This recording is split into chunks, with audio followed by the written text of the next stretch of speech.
Doctor ortho Ayurvedic oil and capsule, अब दर्द भी घुटने टेकेगा। दो चुनावी राज्यों केरल और तमिलनाडु के दौरे पर पीएम मोदी। केरल में तिरुवनंतपुरम में किया रोड शो और 4 ट्रेनों को दिखाई हरी झंडी। वहीं तमिलनाडु के मदुरंतकम में एनडीए के चुनाव अभियान की शुरुआत करते हुए कहा, तमिलनाडु डीएमके के कुशासन से आजादी चाहता है। मध्य प्रदेश के धार जिले में तनाव के साथ पूजा और नमाज साथ साथ सुरक्षा के साथ व्यवस्था के बीच भोजशाला परिसर में वसंत पंचमी की पूजा और नमाज दोनों शांतिपूर्ण तरीके से हुई संपन्न। अंकिता भंडारी हत्याकांड में भाजपा प्रदेश प्रभारी दुष्यंत गौतम का कथित वीआईपी के तौर पर नाम आने के बाद बीजेपी ने बनाई दूरी। दुष्यंत गौतम बीजेपी के पोस्टरों से गायब। चित्रकूट में व्यापारी के 13 वर्षीय बच्चे का अपहरण, फिरौती नहीं देने पर बच्चे की निर्मम हत्या। हंगामा बढ़ने पर पुलिस ने की कार्रवाई। एक आरोपी एनकाउंटर में ढेर, दूसरा घायल।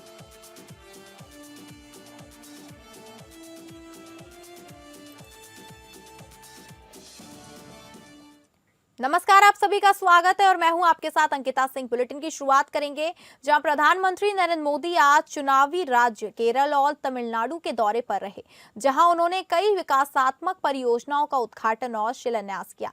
केरल और तमिलनाडु का ये दौरा भारतीय जनता पार्टी के लिए दक्षिण भारत में अपनी राजनीतिक मजबूती बढ़ाने की दिशा में अहम माना जा रहा है। तिरुवनंतपुरम में पीएम मोदी ने 1.5 किमी का रोड शो किया। पीएम मोदी ने केरल दौरे में अमृत भारत ट्रेनों सहित कई विकास परियोजनाओं का उद्घाटन किया। पीएम मोदी ने स्वनिधि क्रेडिट कार्ड लॉन्च किया, लाभार्थियों को लोन और क्रेडिट कार्ड बांटे। पीएम मोदी ने कहा कि विकसित भारत के लिए प्रतिबद्ध है। आज से केरल में रेल कनेक्टिविटी मजबूत हुई। तिरुवनंतपुरम को देश का स्टार्ट हब बनाने की पहल हुई। केंद्र की योजनाओं का लाभ केरल के लोगों को भी मिला। पीएम मोदी ने तिरुवनंतपुरम में 55 मिनट की स्पीच में कहा, केरल में मुझे नई उम्मीद दिख रही है। आपका जोश यह विश्वास दिलाता है कि अब केरल में बदलाव होकर रहेगा। उन्होंने कहा, 1987 में पहली बार अहमदाबाद में नगर निगम में जीत हासिल की, वैसे ही आज बीजेपी ने तिरुवनंतपुरम में हासिल की। यहां से केरल में भाजपा की नींव पड़ गई है। मैं आपको कांग्रेस से भी सावधान करने आया हूं। कांग्रेस के पास विकास का कोई एजेंडा नहीं है। कांग्रेस आज माओवादियों से ज्यादा कम्युनिस्ट और मुस्लिम लीग से भी ज्यादा कम्युनल हो गई है। इसलिए देश में आज कांग्रेस को एमएमसी यानी मुस्लिम लीगी माओवादी कांग्रेस कहा जा रहा है। इसलिए आपको कांग्रेस से भी बहुत सतर्क रहना है। इसकी इस पवित्र धरती को कांग्रेस के मुस्लिम लीगी एजेंडे से हमें मिलकर के इस पवित्र भूमि को बचाना है। मध्य प्रदेश के धार जिले में स्थित विवादित भोजशाला परिसर में इस बार बसंत पंचमी और शुक्रवार का एक ही दिन पड़ने से तनाव जैसी स्थिति बन गई थी। हालांकि सुप्रीम कोर्ट ने समय और स्थान के बंटवारे का एक विशेष फॉर्मूला तय कर शांतिपूर्ण समाधान निकाल लिया। आज कड़ी सुरक्षा के बीच मौके पर बसंत पंचमी की पूजा और नमाज दोनों संपन्न हुआ। मध्य प्रदेश के धार स्थित विवादित धार्मिक स्थल भोजशाला में बसंत पंचमी पर विशेष व्यवस्था की गई। सूर्योदय के साथ हिंदू पक्ष ने पूजा शुरू की, जबकि दोपहर 1 से 3 बजे तक जुमे की नमाज अदा की गई। सुप्रीम कोर्ट ने गुरुवार को एक अहम फैसला सुनाते हुए पूजा और नमाज के लिए समय निर्धारित किया था। चीफ जस्टिस सूर्यकांत की अध्यक्षता वाली बेंच ने आदेश दिया कि हिंदू समुदाय को सूर्योदय से सूर्यास्त तक पूजा करने की अनुमति होगी, जबकि मुस्लिम समुदाय के लोग दोपहर 1 बजे से 3 बजे के बीच नमाज अदा कर सकेंगे। कानून व्यवस्था बनाए रखने के लिए स्थानीय पुलिस के साथ सीआरपीएफ और रैपिड एक्शन फोर्स के 8000 से ज्यादा जवान तैनात किए गए। इलाके की निगरानी ड्रोन और एआई तकनीक से की गई। ट्रेनिंग कर रहे हैं। इसके अलावा इस परिसर को भी 6 सेक्टर्स में डिवाइड करके यहाँ पर लगातार पुलिस फोर्स मौजूद है और सुरक्षा के उपाय किए जा रहे हैं और इसमें हम लोग ड्रोन और सीसीटीवी कैमरे के माध्यम से भी पूरे शहर पर नजर रखे हुए हैं और शांतिपूर्वक ये त्योहार सर, नमाज के लिए कोई स्थान तय हुआ? नमाज के लिए सुप्रीम कोर्ट के निर्देशानुसार जो व्यवस्थाएं की गई हैं वो दोनों पक्षों को वो विकल्प बताए गए हैं, उसके अनुसार कंप्लायंस कराया जाए। अंकिता भंडारी हत्याकांड प्रकरण में वीआईपी के तौर पर कथित नाम आया भाजपा प्रदेश प्रभारी दुष्यंत गौतम को लेकर प्रदेश भाजपा अब सतर्क होने लगी है। प्रदेश में हो रहे भाजपा नेताओं के विरोध के बाद संगठन ने प्रभारी दुष्यंत गौतम से दूरियां बनानी शुरू कर दी हैं। कई कार्यक्रमों से प्रदेश प्रभारी नदारद दिखाई दिए, तो वहीं अब नए पोस्टरों में प्रभारी दुष्यंत गौतम की फोटो नहीं लगाई गई, जबकि पुराने हर पोस्टरों में दुष्यंत गौतम की फोटो है। इस मामले पर भाजपा प्रदेश महामंत्री दीप्ति रावत का कहना है कि भाजपा के नए राष्ट्रीय अध्यक्ष बनने के बाद नई टीम बन रही है, जिसके चलते कई प्रदेशों में प्रदेश प्रभारी की फोटो लगाई गई है, कई प्रदेशों में नहीं लगाई गई है। उधर इस पूरे मामले पर कांग्रेस ने बीजेपी को आड़े हाथों लिया। प्रदेश प्रवक्ता प्रतिमा सिंह ने कहा कि बीजेपी संगठन ने यह मान लिया है कि अंकिता भंडारी मर्डर केस में जो वीआईपी का नाम सामने आया था वह दुष्यंत गौतम है। माना जा रहा है कि प्रदेश प्रभारी से भाजपा की यह दूरियां साफ संकेत दे रही हैं कि आने वाले दिनों में दुष्यंत गौतम को प्रदेश प्रभारी के पद से हटा सकती है।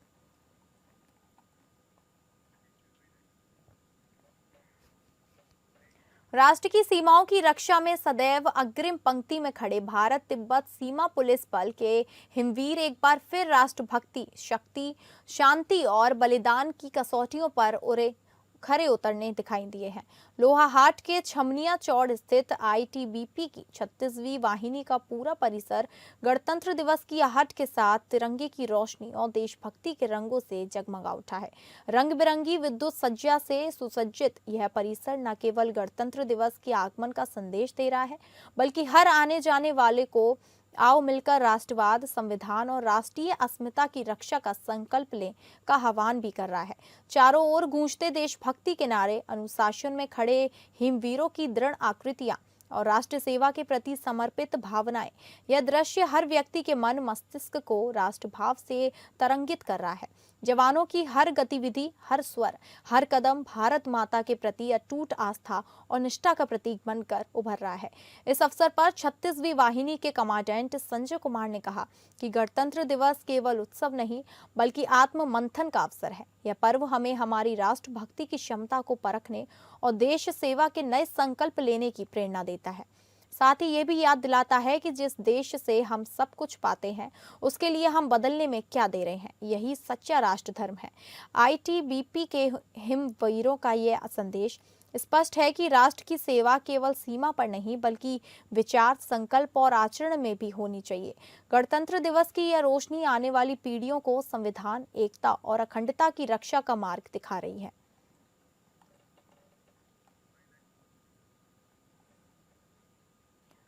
उत्तराखंड का नाम राष्ट्रीय स्तर पर रोशन करने वाली एक प्रेरणादायी कहानी देहरादून जनपद के सहसपुर ब्लॉक की ग्राम पंचायत शंकरपुर निवासी संतोषी सोलंकी की है, जिन्होंने सीमित संसाधनों के बावजूद राष्ट्रीय ग्रामीण आजीविका मिशन से जुड़कर आत्मनिर्भरता की एक नई मिसाल कायम की है। आज संतोषी सोलंकी एक सफल उद्यमी और लखपति दीदी के रूप में पहचान बन चुकी हैं और 26 जनवरी 2026 को नई दिल्ली के कर्तव्य पथ पर आयोजित 77वीं गणतंत्र दिवस परेड में विशेष अतिथि के रूप में प्रतिभाग कर प्रदेश का गौरव बढ़ाएंगी। भारत सरकार द्वारा 77वीं गणतंत्र दिवस परेड के लिए देश भर से अपने अपने क्षेत्रों में उत्कृष्ट कार्य करने वाले किसानों, खिलाड़ियों, महिला स्वयं सहायता समूह सदस्यों, स्टार्टअप उद्यमियों एवं विभिन्न सरकारी योजनाओं के लाभार्थियों को आमंत्रित किया गया है। इसी क्रम में उत्तराखंड राज्य से देहरादून जनपद की संतोषी सोलंकी का चयन लखपति दीदी के रूप में किया गया, जो परेड में सहभागिता के साथ साथ अपनी सफलता की प्रेरणादायी यात्रा भी साझा करेंगी। संतोषी सोलंकी आज न केवल आर्थिक रूप से आत्मनिर्भर हैं, बल्कि वे ग्रामीण महिलाओं के लिए प्रेरणा का सशक्त माध्यम भी बन चुकी हैं। उन्होंने अब तक अपने गांव एवं आसपास की 250 से अधिक महिलाओं को विभिन्न उद्यमों के लिए प्रेरित एवं प्रोत्साहित किया है। वर्ष 2018 में संतोषी सोलंकी ने सेलाकुई में राष्ट्रीय ग्रामीण आजीविका मिशन के अंतर्गत स्वयं सहायता समूह से जुड़कर प्रिंटिंग प्रेस व्यवसाय की शुरुआत की।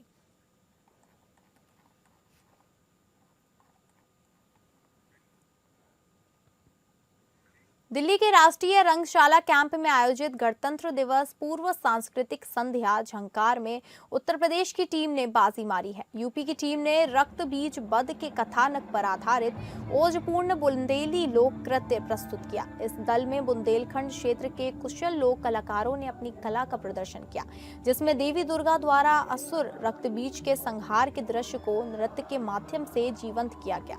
15 राज्यों के बीच हुई इस कड़ी प्रतिस्पर्धा में उत्तर प्रदेश ने प्रथम स्थान प्राप्त कर स्वर्ण पदक जीता।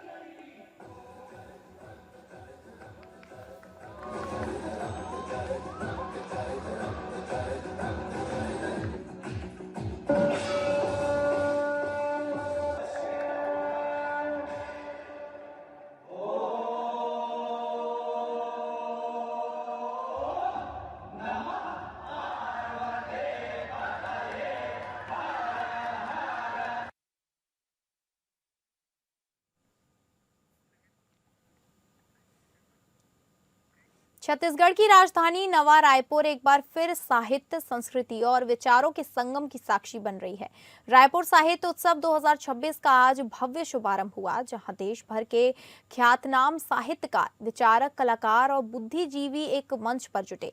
वसंत पंचमी और नेताजी सुभाष चंद्र बोस जयंती के अवसर पर आयोजित इस साहित्य उत्सव का शुभारंभ राज्यसभा के उप सभापति हरिवंश ने किया। कार्यक्रम की अध्यक्षता मुख्यमंत्री विष्णुदेव साय ने की, जबकि विशेष अतिथि के रूप में विधानसभा अध्यक्ष डॉक्टर रमन सिंह मौजूद रहे।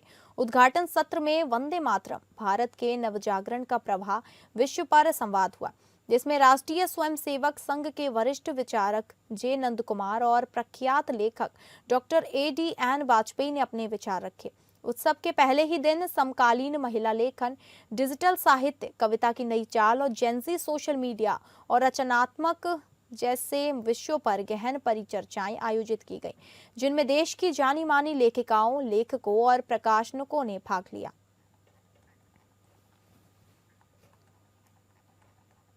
तो वक्त हो चला एक छोटे से ब्रेक का।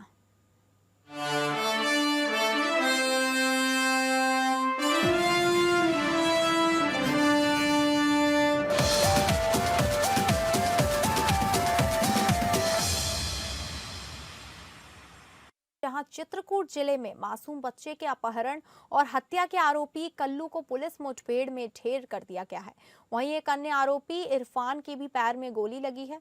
बरगढ़ थाना कस्बे के बाजार क्षेत्र से जुड़ा एक दर्दनाक मामला सामने आया है, जिसमें एक व्यापारी के 13 वर्षीय बेटे को शातिर अपराधियों ने पहले अपहरण किया और फिर फिरौती न मिलने पर उसकी हत्या कर दी।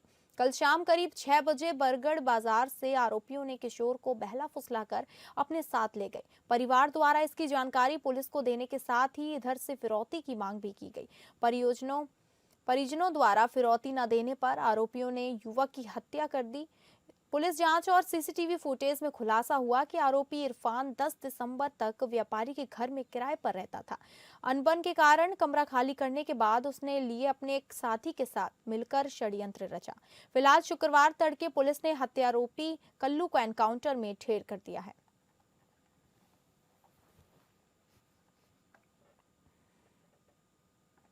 बिजनौर में चांदपुर रोड पर स्थित वक्फ बोर्ड की संपत्ति का प्रकरण अब गर्माता जा रहा है। जिलाधिकारी ने सख्त रुख अपनाते हुए वक्फ संपत्ति की जांच कर अवैध निर्माण पर कब्जा कर रहे दोषियों पर कार्रवाई करने की बात कही। 2 दिन पहले एक व्यक्ति ने SDM से शिकायत की थी, जिसके चलते अधिकारियों ने वक्फ की संपत्ति पर चल रहे अवैध निर्माण को रुकवा दिया। बिजनौर शहर के चांदपुर रोड मौजा फरीदपुर में वक्फ बोर्ड की संपत्ति है। इस वक्फ संपत्ति पर लखनऊ के वक्फ बोर्ड में मुकदमा विचाराधीन है। 2 दिन पहले इस वक्फ बोर्ड की संपत्ति को कब्जाने के लिए अवैध निर्माण किया जा रहा था। शिकायत होने पर अधिकारियों ने निर्माण कार्य रुकवा दिया। जिलाधिकारी ने कड़ा रुख अपनाते हुए मीडिया को बताया कि वक्फ बोर्ड की संपत्ति की गहनता से जांच की जाएगी। वक्फ बोर्ड की संपत्ति पर अवैध निर्माण कर रहे दोषियों पर कार्रवाई की जाएगी।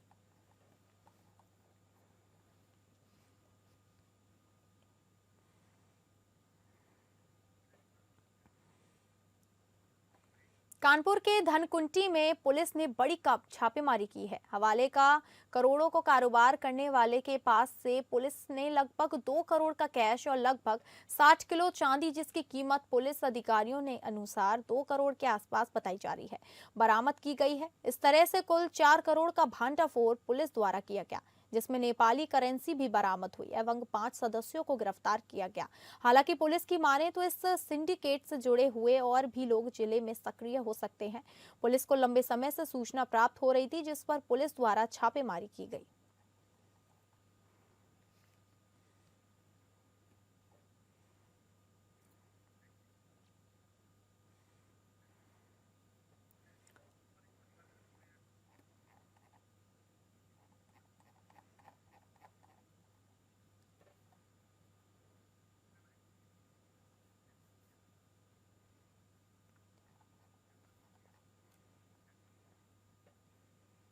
वसंत पंचमी पर बाबा भोले शंकर की नगरी देवघर में मंदिर में श्रद्धालुओं की भारी भीड़ देखने को मिली। सुबह से ही श्रद्धालु बाबा भोलेनाथ पर जल अभिषेक कर और माता पार्वती की आराधना करते दिखे। मंदिर में श्रद्धालुओं की भीड़ को देखते हुए प्रशासन की भी तैनाती की गई।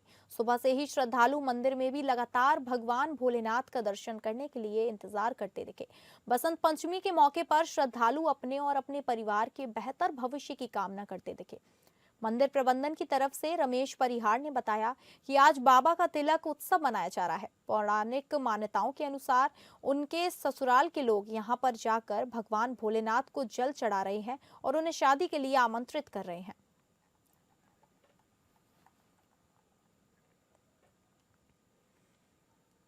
राजधानी रांची में आज वसंत पंचमी के दिन कला और ज्ञान की देवी मां सरस्वती की पूजा अर्चना में लीन भक्तों को सुबह से ही पंडालों में प्रवेश करते देखा जा रहा है। इस बीच हरमू स्थित एक पंडाल में भी मां सरस्वती की भव्य प्रतिमा स्थापित की गई, जिसे देखने के लिए काफी हर्षोल्लास के साथ लोग पहुंच रहे हैं।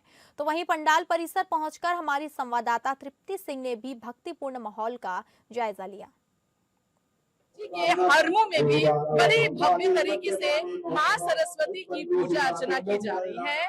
कला की देवी की मूर्ति का स्थापना किया गया है। पूजा इस वक्त जारी है। सुबह से ही लगातार यहाँ पर पूजा की जा रही है। श्रद्धालुओं को यहाँ पर काफी भीड़ में देखा जा रहा है और कितने भव्य तरीके से हरमू में ये त्योहार मनाया जा रहा है। मां सरस्वती की पूजा कितने भव्य तरीके से की जा रही है। श्रद्धालुओं की जहाँ पर लगातार आपको यहाँ पर भीड़ नजर आ रही होगी। ये पूजा सुबह से ही चल रही है। अपने अपने तरीके से पूजा की जाती है। यहाँ पर कला की देवी की बात करें यानी कि माँ सरस्वती की, तो ये मूर्ति आपको नजर आ रहा होगा। ये जो माँ सरस्वती की मूर्ति है, इसके साथ यहाँ पर जो पंडाल आपको देख रहे होंगे, तो पंडाल ये काफी खूबसूरत नजर आ रहा है। काफी अनोखा यहाँ हरमू में ये पंडाल इस बार बना है। इस पंडाल की खूबसूरती की बात करें तो यहाँ नजारा अगर आप देख रहे होंगे तो सबसे पहले आपको बता दें, जो कला की देवी है, शिक्षा ज्ञान की देवी है मां सरस्वती, इनकी भव्य मूर्ति स्थापित कर दी गई है। इसके अलावा यहाँ पर और भी कुछ खास नजर आ रहा है पंडाल में, लेकिन यहाँ पर जो पूजा अर्चना की जा रही है, अगर पंडाल की तरफ हम बात करेंगे तो पंडाल में यहाँ तमाम तस्वीरें आपको नजर आ रही होगी।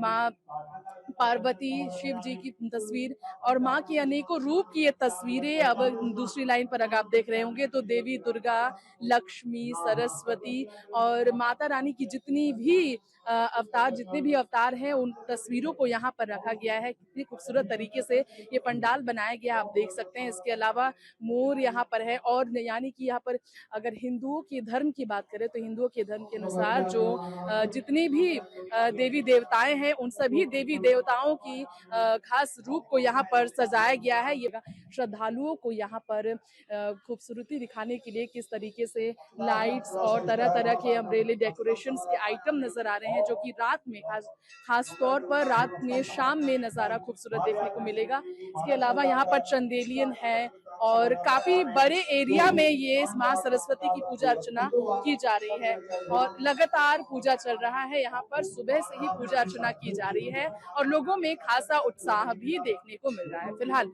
हमारे सहयोगी दीपक के साथ एपीएन न्यूज से मैं तृप्ति राज्य से नमस्कार। तो फिलहाल इस बुलेटिन में इतना ही। नमस्कार।